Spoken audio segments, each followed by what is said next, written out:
Okay, welcome everyone.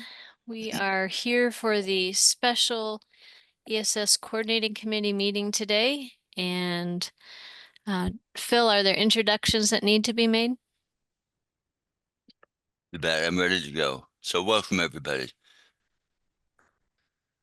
So what I'm sharing, and hopefully you can see this, is the agenda for the special meeting that we're having this morning. It really is primarily a one-purpose um, um, agenda item, and that is to consider and possibly approve an agreement with Avenue Insights concerning their efforts to integrate with the Iowa Land Records APIs for e-submission and for the county upload process. The background on this is that uh, in most counties in Iowa, they are served by a service provider that serves multiple counties, and we do have a maintenance agreement with most of those organizations. And generally speaking, the way economics works is that um, if you have a sort of a critical mass of counties, we expect that um, when we make updates to our land records, that they will make corresponding changes in their connection to our API so that everything works. And the last several years, I'm going to go say even going back 4 or 5 years, we have been in development of two updated APIs that upgrade our technology to a new type of web service, and also makes changes in our API that will make certain functionality um, better and more secure. And so for the past couple of years, we've focused our attention on the e-submission API, and it has been a journey in terms of working with the service providers to get them up to speed on that. Our primary service providers are generally in a position to either already have that implemented or are close to getting it implemented with some little bit of additional testing. The next big challenge in front of us is to upgrade the integrations with uh, our land record search system and database, and we refer to that as our county upload API. Um, so there are a couple of circumstances in Iowa where a service provider serves only one county, sort of a historical um, fact that they established a relationship with that company, and in conferring with the county recorders in those counties, they are very satisfied with their relationship and arrangements with those service providers, and they have confirmed with us that they intend to continue working with them. So our desire and need is to administer a statewide system, and that means that we need to work with every county, every service provider. Uh, in recognition of the fact that it is more economically challenging for a service provider that serves only one county. They don't have multiple counties to spread the cost across. The maintenance fee that um, we provide to them is comparatively limited. And we do have provisions in our master agreements with the service providers that indicate that if we are asking them to do development work that is extraordinary and above and beyond normal maintenance or incremental changes, that they are allowed to submit a request to request supplemental compensation. Um, I will acknowledge that in some respects, we have initiated those discussions, and the reason for that is that we really do want them to get their integration done. We don't want to leave those counties out of the updated system. we need to get everybody into the new APIs so that we can retire officially the old APIs because it just does not make sense for us to support multiple API integrations. So that's what we've done, and the two companies that we're specifically referring to are Avenue Insights. Um, I don't know if many of you have followed the history of that company, but going back 20 years, they used to be known as ACS. Then they were acquired by Xerox, and then they have spun off into this new company. They've been around, I would say, about a decade now, Avenue Insights. And Avenue Insights is a service provider for Ringgold County in southern Iowa. The other example is a company called DevNet. They're based in Illinois, and they serve Marshall County. Um, Marshall County, um, I, I I have to be limited in what history I can share, but we are aware that Marshall County had an interest in integrating with their GIS systems, and one of the things that is part of the DevNet product is that it tends to marry databases, um, including property information, with their geographic information systems. That's the history of how they got together. I could not tell you what the status of those other integrations are today, except that they are the service provider for the county land record management system that provides the county recording services and archival services. Um, and they currently only serve Marshall County. So sort of the same scenario applies to them. So over the course of the past month, we have had conversations with the management and development teams of both of those companies, with the idea that we would be open to some conversation to provide them with some assistance to help them cover the resource demands that are necessary to upgrade to these new APIs. So the first agreement that we have in front of you that we are requesting your approval is with Avenue Insights. Um, I'm not going to go through the entire agreement because the vast majority of this agreement is the standard boilerplate that we use with every service provider.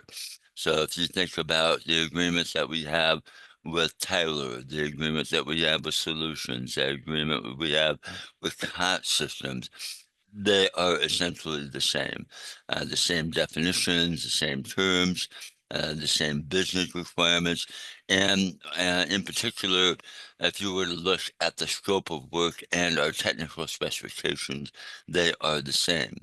Um, Avenue, being a smaller county and a service provider that um, we had to be in a position where instead of them adopting the new agreement that we advanced in 2023, for various reasons, we ended up doing amendments in the last couple of years. In the context of this upgrade to the new API, we said to them, look, we really need you to update your maintenance agreement with us, and this is it. And so we went through the review process with them. The relevant section that you're looking at in this agreement is at the end, and it is referred to as an addendum. And in this addendum, we're acknowledging that the additional work that we're asking them to do is substantive, um, and we are basically reiterating in the initial parts of the addendum that we have reminded all service providers repeatedly over recent years to say these new APIs are coming and we expect you to integrate with them. So this first part of the agenda is really a reiteration that you said you were going to do this before in the amendments, and we were reminding you that this agenda relates to things that we have previously asked you to do, and the proposal is they have requested, as a result of this conversation, additional compensation for their work. Um, I can share with the committee that we have directly observed the amount of effort that they have put in to implementing the e-submission API, and it it has been a lot of work for them. And because it's only one county, sometimes their resources have been stretched in order to get the work done. Um, so, as a result of those discussions, we went to the committee, to you, in May to amend the budget to add $40,000 into the budget. Um, Not a known figure, but an estimate at that time to say we think it might cost up to $40,000 to get these two counties up to speed. And so the discussions that we had with them led us to make an offer, which they accepted in the amount of $15,000. So this is a proposal that, first of all, updates them to the complete and most recent version of our master maintenance agreement. It provides them with supplemental compensation in the amount of $15,000, which would be paid upon the acceptance and completion of the two APIs. And I would note that there are some very minor variances that have been incorporated here. An example of it I have highlighted here. In reviewing the proposal with Avenue and their legal team, they wanted us to implement a sales order, which basically is us having a piece of paper that says we asked you to do this work. Not a big change. There were some other minor changes that were made as a result of discussions with their legal counsel that I would have to characterize as non-substantive. All of those changes were reviewed with our legal counsel at Brick Country, and I would consider them to be immaterial. In fact, I would say they're so non-controversial that when we go through another cycle with all of the other service providers, we probably would make the changes in their agreements too, just to bring everybody back together. So I am happy to answer any questions. This would put us under budget, which I think we appreciate, and I would ask for your approval. But before you do that, I do need to report to you also that we were planning to do an addendum with DevNet as well. In the case of DevNet, they had already adopted the master agreement. So we were really looking at the need to do a simple amendment to the master agreement that would just be the addendum, pretty much in the same form that it is with Avenue Insights. Um, After going back and forth with them, we consulted with the recorder. We did have several communications with senior management at DevNet. And actually, we had gotten to the point of actually drafting an amendment for the addendum in their case. And they informed me at the end of last week that it was their intention to proceed with the integration with the APIs, and they were not going to be requesting any supplemental compensation. Um, in my opinion, I know how much work they have put into it so far, and I know there is more work ahead. And I personally would just still say that if they were to ask us for supplemental compensation, I would recommend its approval, and I would recommend it in the same amount that we're granting to Avenue Insights, subject to approval. They're declining to do that. I think on their part, it is a gesture of goodwill, and I have thanked them for that. So I am not asking you to take any action with regard to DevNet today because they are declining to submit a request formally for supplemental compensation. So the only action item on the agenda today is to approve the updated agreement with Avenue Insights and including the addendum for $15,000. Okay, now I'll stop there and answer any questions that you have.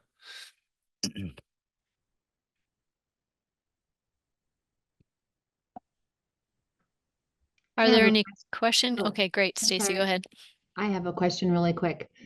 So as a financial, serving on the finance subcommittee, um, time frame, I know I apologize, I haven't looked at the amendment or the agreement. Time frame with the API, is that going to be in this calendar year to get that completed? So the payment would be when it's done, or would it go into next calendar year? So there are two APIs, and the e-submission API is the first piece of that. And for all intents and purposes, Avenue has fulfilled the completion of the e-submission API.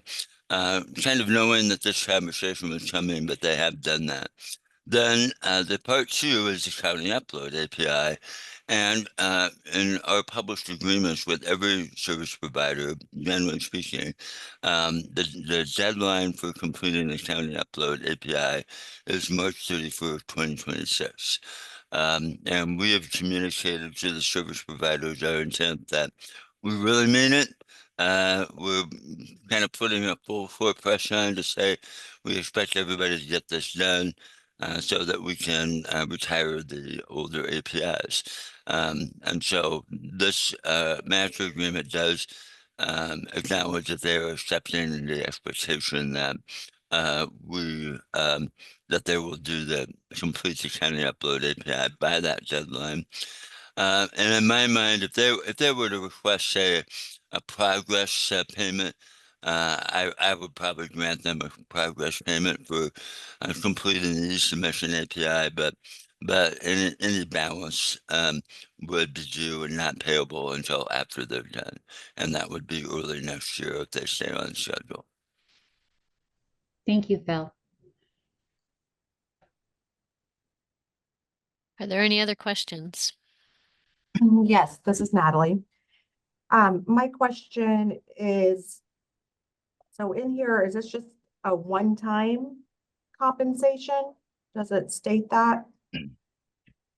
Um, well, it does describe the specific work that is to be completed for this compensation, and my answer to that would be yes. This is not an ongoing expectation. I think we've been very clear on that.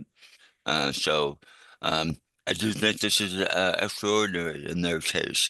But going forward, they're going to have to accept that the maintenance fee that they receive under our master agreement is going to be enough.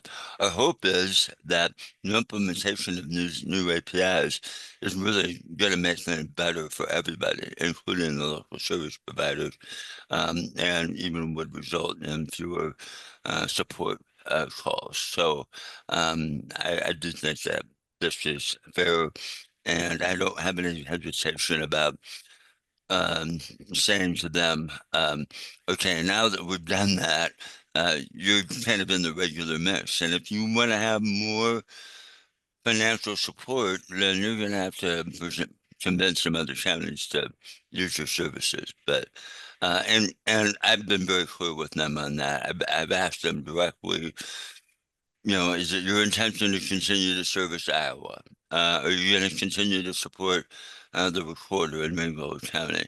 Do you have any other plans that we should be aware of? And I've been very direct with them to express the expectation that they're going to be around and they're going to do what they said they were going to do. Okay, and I mean, that's good, but in the agreements, I mean, all the agreements, I guess it states that they can request supplemental compensation.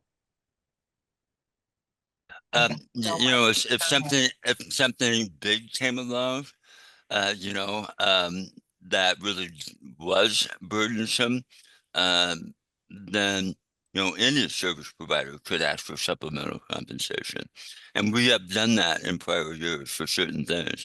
But I don't see anything beyond these two APIs on the horizon that would rise to that level.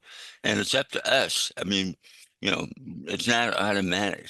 It's up to ESS to say, does that really justify anything or not? And in my opinion, that in this case, it does. But I don't see anything down the road um, in the near future or even in the midterm that would rise to this level. Okay, and another question, is it too much, I guess, to ask Ringgold to participate or to put some extra funds into this? And you mean for the individual counties? Right. Um, well, we could. I don't know that Ringgold is probably in the budget position to be able to do much on that score. Marshall County might be able to do that. But I kind of feel like that this is kind of a demand coming from ESS that we expect you to upgrade. And for that, given that we at the moment have the resources to do it, I feel comfortable that it's a burden that ESS can share without asking the counties to do more. That's just my opinion.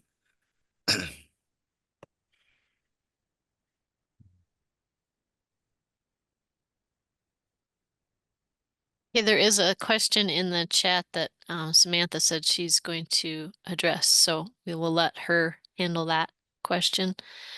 Are there any others? This With is Eric. regard, go ahead.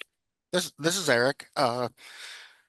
Since maintenance fees are being paid and they're being paid by a per county basis, it seems like the larger providers like Solutions and COT seem to get a whole lot of money for updating APIs that may not have been needed to be updated for a while, and they've been getting money for a while. And it seems like the cost of developing the code on their side to interface with the ESS APIs would be a fixed cost. It's a cost that needs to be paid no matter whether you have 30 counties or one county. It's not that different. It has to be done no matter what. Maybe there's a little bit of variation per county, but I'm just wondering why this would be done on a per county basis for maintenance on a ongoing basis and not a provider, because it's going to cost a COT or a Solutions or DevNet or Avenue about, the development cost is going to be about the same no matter who your provider is. Why are we giving so much more maintenance fees to those with more counties?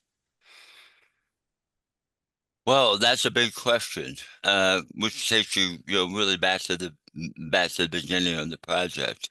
In terms of, what would be fair, what would be right, and there was an argument made back in the beginning that said, well, the large counties should be paying more because they have a higher volume. And the decision at that time was made that no, the large counties have already made a big contribution to the overall project, just because of the volume of their reporting activity and how much money they were contributing to the e-submission fee and also to the $1 fee, or it was other amounts at various points in time. And also, there was kind of an ethic of we don't want to be choosing favorites of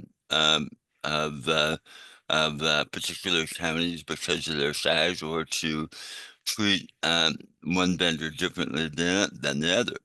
So it was decided And it has been carried forward to say let's make that amount equal on a per county basis, regardless of how big they are, what their population is, or uh, what their recording volume is, because we want everybody to participate.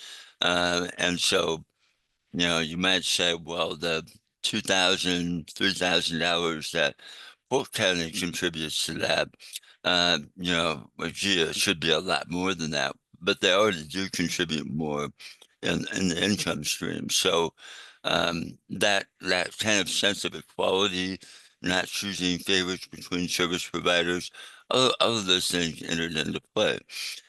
If you want to go down a different road and kind of re-discuss what the basis for paying maintenance to the service provider should be, we could do that. But that's a much bigger question than the specific thing that we're looking at today. And maybe the ESS committee and the finance subcommittee and the standards committee, um, maybe you want to revisit that.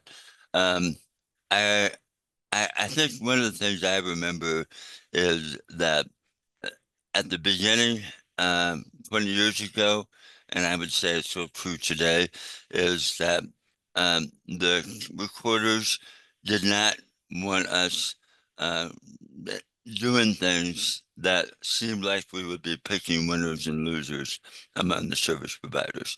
And we really tried to stay neutral in terms of accounting selection of who their local service provider is. And for that reason, we try to keep the payments to the service providers equal, regardless of whether it's a big county or a small county or however many counties they have. The way I do the analysis today, kind of for this, is okay, Tyler Solutions, we write $100,000 check to them every year. I think that's more than ample to cover maintenance like this. Ringgold and Marshall are just in a different case. So I would say to you, Eric, um, we can review anything. Um, and happy to do that. Maybe we could form a subcommittee to review maintenance arrangements with the local service providers. And maybe we can come up with a different basis for it.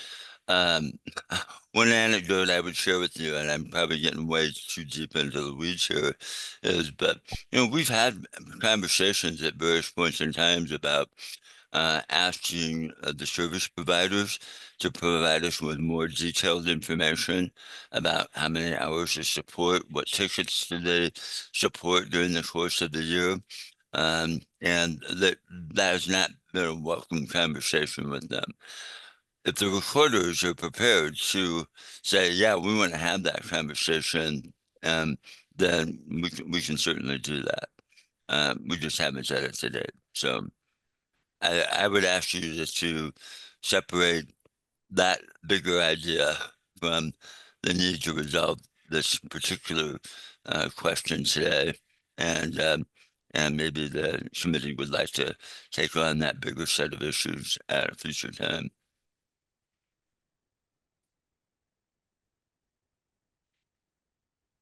Okay, my point was really that if you want to interface with ILR, you have to write some code to do that. And the cost to write that code is the same whether you're dealing with one small tiny county or one huge county with large volume or multiple counties with large volume. I'm just not seeing why the development of an interface is based on how many customers you have or how many documents you push through, because in the end, it works the same. And I'm not disagreeing with that particular point. I do think that there's a difference in terms of how many counties you need to install the software and do the interface with. because many of these, it's not one ubiquitous system. There is some segregation between each county system. So there is an implementation factor, and there's also a support factor that is a difference. But I agree with you. The essence of the code uh, is creation is pretty much the same. Different skill levels depending on the organization that you may be working with. But I still come back to this that uh, the amount of work being done is not trivial. Um, it is substantive work. When we worked with SCADA solutions to do the development work on the e-submission API, that was months of work on his part. And because they do receive more in maintenance support, we really just kind of said we expected to do it under the current maintenance agreement, and we didn't dig into the weeds much deeper than that.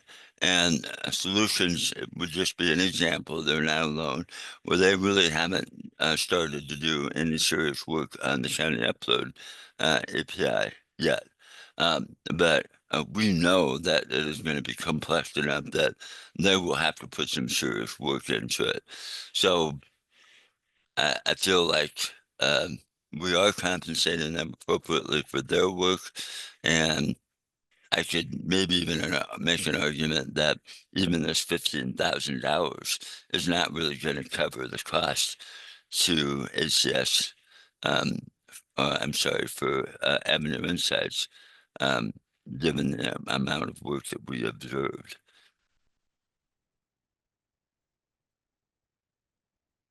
Seems like an interesting thing for us to consider as we go forward. It might be something we could revisit in August just to see if we want to form a subcommittee. Is that a thought, Phil? Just to understand more deeply the basis of maintenance fees. It could be a much larger question. I would certainly defer to the committee on whether you want to do that.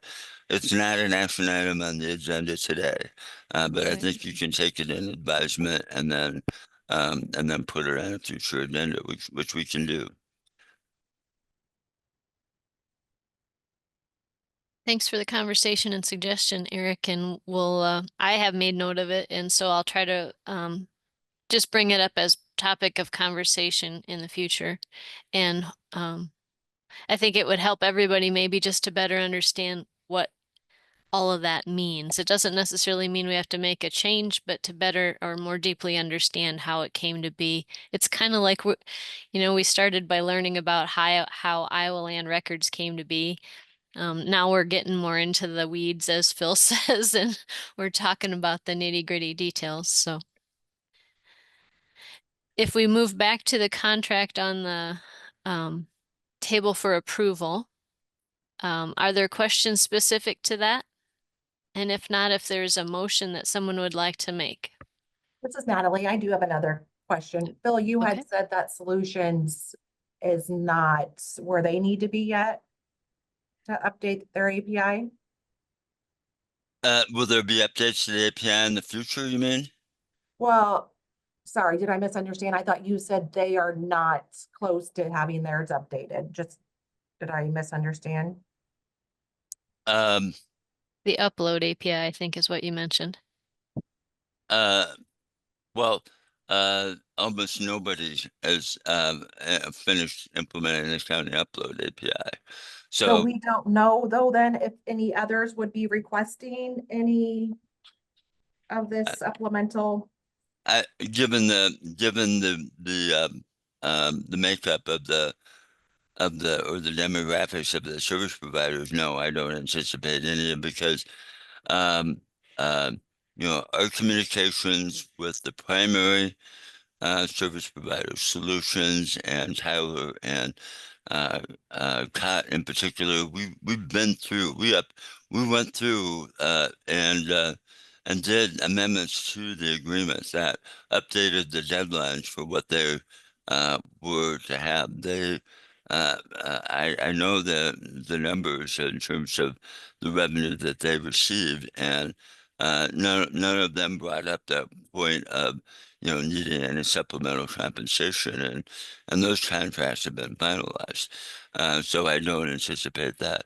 And then we do have another service provider who has opted out of the maintenance agreement and have indicated that they would do what they need to do to help their client customers participate with ESS and Iowa Land Records, and I accept that at face value, so I do not anticipate them asking for any supplemental compensation. So once you get beyond that, you're really down to these two counties.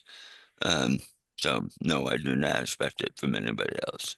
Okay, sorry for the questions. I just wanted to make, so you're saying basically after their agreements are signed, they Yeah. cannot come and ask? Well, they can always ask, but I wouldn't be very open to it, to be honest with you. Yeah, I guess my big picture point is, I guess, that what if they all come back in and ask and we somehow have to fulfill some of that request, and then what? So, Yeah, well, okay. then I can tell you exactly what I will do. I will say no. It's just not justified in their case. Okay, thank you. Yep, yep. Carolyn has a question there in the chat. Has any provider finished all the API updates? And I think you said not yet. No, but you know, and just to point out, I mean, I know the folks at DevNet, as a part of this conversation, they've come up with a game plan and a project plan, or at least a draft one that appears that they would be intent on definitely meeting the deadline. But there's nobody, and I can tell you that Avenue has started work on the county upload API, but they're not close to being done. And I think the other service providers are sort of gearing up. We've given them plenty of notice, but nobody's done with that yet. And Mel noted that the March 31st of 26 is the deadline for that. So they're not Right. delinquent at this Yeah, point. They're just right. not And complete. you as recorders should politely provide some encouragement to your service providers and express expectation that they be done by March 31st. That would be helpful. Duly noted. Could be something that we could share out by districts. March 31st, 26. Okay, so back to the approval of the contract as presented. Is there a motion? This is Travis, so moved. I'll Thank you. second Jamie Stargell. Thank you, Travis and Jamie, for your motion. Is there any further discussion? Hearing none, I would accept a motion, or I would accept a vote of aye for those in favor. Either by chat or verbal. Aye. Okay, and those opposed, nay. Nay. Okay. The we have one dissent, and so that motion would carry as presented. And while we were under contracts, I had asked Phil if he would also touch upon the contract that we received information about yesterday. Sure. Well, this is not an action item, okay? So, but what was presented to you was, I guess, an expression of intent that I would be in a position to transition away from the role of project manager. My current contract goes through December 31st, which I have every intention of completing and fulfilling. But I did present an option to the committee that suggested that perhaps the current agreement could be extended to June 30th, which would get us through the legislative session. It would also put us in a position to be fairly deliberative about a search and a transition plan. And also part of that is that, you know, the way the current contract is set up, which was not my idea, by the way, but the way the committee set it up was that the contract automatically renews for a year each year, unless one or the other party provides 90 days notice. So my communication with you was to provide you with that 90 days notice to say, I really don't want to renew for a whole year, but I would be willing and very open to extending the current agreement through June 30th. So the essentially you have you can do whatever you want, but two options that are laid out there on the table is you should, at your next meeting, for example, you could make a decision to extend the contract through June 30th. Or you could decide to do nothing. And that would mean our contract would end on December 31st. So that's there for you to review. I've tried to be as deliberative as I can in terms of saying, you know, I would be in favor of a very thoughtful and constructive transition plan, search for a replacement, and also it's going to be a fairly busy legislative session. Again, it seemed to make sense to me to do it that way. But that is a decision for you as a committee to make. I'd be happy to answer any questions, but and is that what you were hoping for in the way of information? Yes, I just thought it was important that we make sure sometimes in writing, it's not the same as your verbal, just wanted to give a time on the floor since we're talking about contracts, and certainly don't expect anyone to ask specific questions about any aspect of it today because we have just received it. It will be on the August discussion agenda, and it is my intention that we meet in joint session, the ESS Coordinating Committee and the ICRA Exec Board to discuss this further. But really, I think we need to do a little homework and make sure we have a good discussion, an organized discussion, and can make that August discussion valuable and hopefully be able to begin to move us in the direction of the future. So that's my intention with it. And what I said to Phil yesterday was just that it is my true goal, and I talked with Lisa too, and she feels the same, that we just need to come up with a plan that will have the best outcome for all involved. So. If there are any questions, I would be happy to answer them, but I think you summarized it very well, and let us know if we can assist you in setting up any joint meetings or whatever. Certainly. Okay, well, we are past our time frame, so I'm going to push forward with the ESS update July 17 standard committee meeting. I'm not going to go into anything else because we used up our time. I would Sure. just say the standard subcommittee meeting packet is posted. It was a great discussion, and I would encourage you to review it if you have time. Right. Okay, and the ICRA update, the working group. Jamie, do you have a comment on that at all? No, we meet again tomorrow. The association received an email on this. It's just an opportunity for our Recorders Association to discuss the 28E and the policies and procedures to, make some maybe suggested changes, knowing that it's at ESS's discretion to make those changes if they so wish.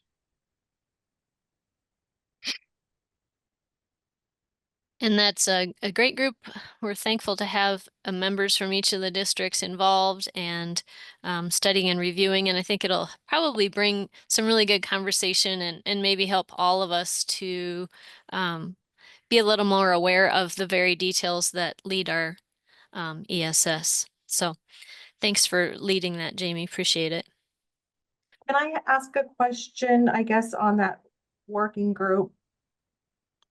This is Natalie. Yeah, sure, go ahead. Um, I guess as far as like the policy and procedures, so this is something maybe that can be discussed in that.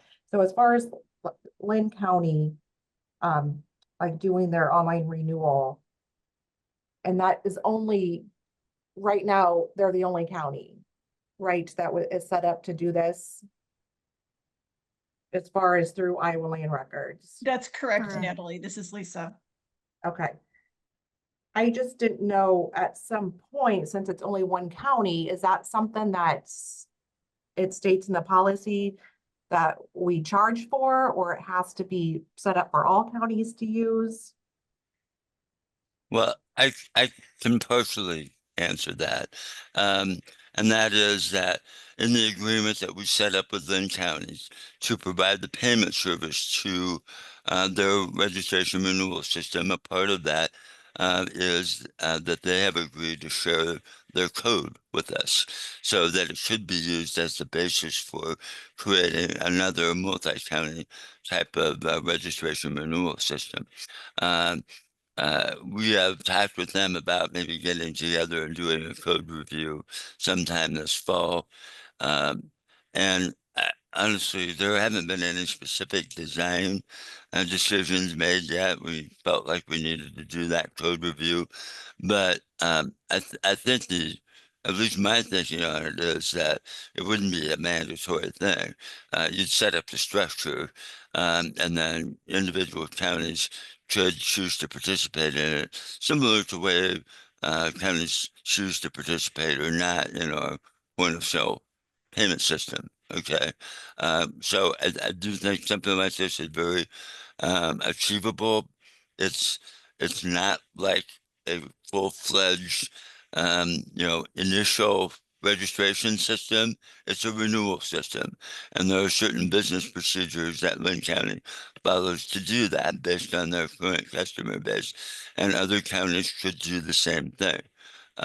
So I would love to do it. There are about 100 other things I'd love to do too. But we just don't have the development bandwidth to do it. So it can be done. I'm confident that it should be done. It's just a matter of when and how. Okay, I guess, yeah, I was thinking if we're going, if ESS is going to do something for one county, does it need to be done for all, or do fees need to be thought about being charged? Right now, all we're doing for Lynn County is managing online payment. That's all we're doing for them. But the potential is to do it from multiple counties. And I think if we were to do it, given the nature of ESS being a multi-county system, is that we would try to design it for a multi-county access, but not a mandatory one, a voluntary one. Okay, thank you.